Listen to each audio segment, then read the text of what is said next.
বিসমিল্লাহির রহমানির রহিম। আসসালামু আলাইকুম ওয়ারাহমাতুল্লাহ। প্রিয় দর্শক, আপনাদের সবাইকে জানাই পবিত্র মাহে রমজানের আন্তরিক শুভেচ্ছা। রমজান রহমত, মাগফিরাত ও নাজাতের মাস। এই মাস আত্মশুদ্ধি, তাকওয়া অর্জন এবং আল্লাহর নৈকট্য লাভের সর্বোত্তম সময়। এই বরকতময় মাসকে আরও সুন্দরভাবে কাজে লাগাতে আমরা নিয়ে এসেছি ডেইলি ইসলামিক প্রশ্ন উত্তর পর্ব। পর্ব ১, যেখানে থাকছে ১. আজকের কুরআনের আয়াত, ২. সাহি হাদিস, ৩. একটি দোয়া, ৪. প্রয়োজনীয় মাসালা, ৫. একটি আমল, ৬. কিছু অবহেলিত সুন্নাহ। ছোট ছোট প্রশ্ন, সহজ কিন্তু হৃদয় ছুঁয়ে যাওয়ার মতো উত্তর, যা আপনার ঈমান বৃদ্ধি করবে এবং রমজানের প্রতিটি দিনকে করবে আরও অর্থবহ। প্রশ্ন ১. আজকের আয়াত কোনটি? উত্তর, ইয়া আইয়ুহান নাসু ইউবুদু রাব্বাকুমুল্লাযী খালাকাকুম ওয়াল্লাযীনা মিন ক্বাবলিকুম লাআল্লাকুম তাত্তাকুন।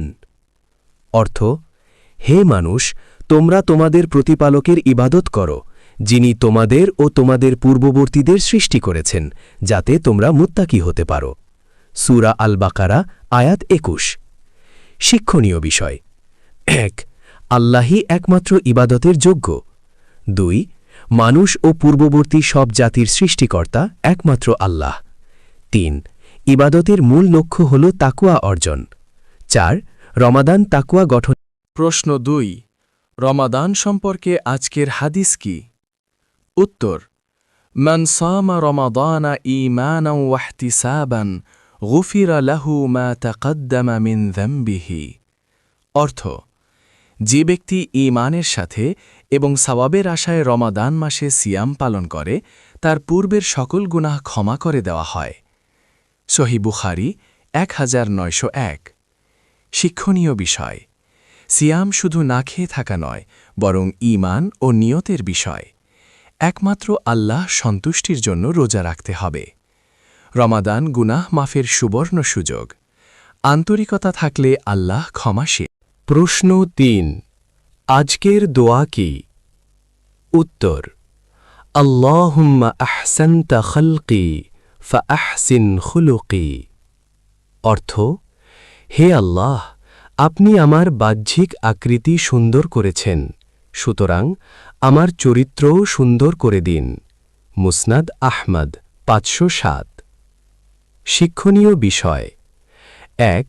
বাহ্যিক সৌন্দর্যের চেয়ে চরিত্রের সৌন্দর্য বেশি গুরুত্বপূর্ণ। ২. উত্তম চরিত্র আল্লাহর বিশেষ নিয়ামত। ৩. নিজেকে সংশোধনের জন্য দোয়া করা জরুরি। ৪. প্রকৃত সৌন্দর্য আসে আখলাকের মাধ্যমে। প্রশ্ন ৪. রমাদানে সিয়াম কার উপর ফরজ? উত্তর, রমাদানের চাঁদ উদিত হওয়ার পর প্রত্যেক সুস্থ, প্রাপ্তবয়স্ক মুসলিম পুরুষ এবং হায়েজ ও নেফাস থেকে মুক্ত নারীর উপর সিয়াম পালন ফরজ। সূরা আল বাকারা ১৮৫। শিক্ষণীয় বিষয়: ১. ইসলাম দায়িত্ব নির্ধারণে সক্ষমতার দিক বিবেচনা করে। প্রশ্ন ৫. আজকের আমল কি? উত্তর, কারো প্রতি যদি আপনার মনে রাগ বা ক্ষোভ জমে থাকে, তবে আজ আন্তরিকভাবে তাকে ক্ষমা করে দিন। বেশি ইস্তেগফার পড়ুন, কোরআন তেলাওয়াত করুন, ভালো কাজ করুন, সত্য বলুন। শিক্ষণীয় বিষয়: ১. ক্ষমা করলে আল্লাহ ক্ষমা করেন। ২. হিংসা ও বিদ্বেষ হৃদয়কে কালো করে দেয়। ৩. রমাদান আত্মশুদ্ধির মাস। প্রশ্ন ৬. কিছু অবহেলিত সুন্নাত কি কি? উত্তর, পথ পরিষ্কার করা সওয়াবের কাজ, সুন্নাহ। রাস্তা বা পথের কাঁটা, হাড়, কাজ, ইট, ময়লা বা যা মানুষকে কষ্ট দেয়, তা সরিয়ে দেওয়া ঈমানের অংশ হিসাবে গণ্য হয়।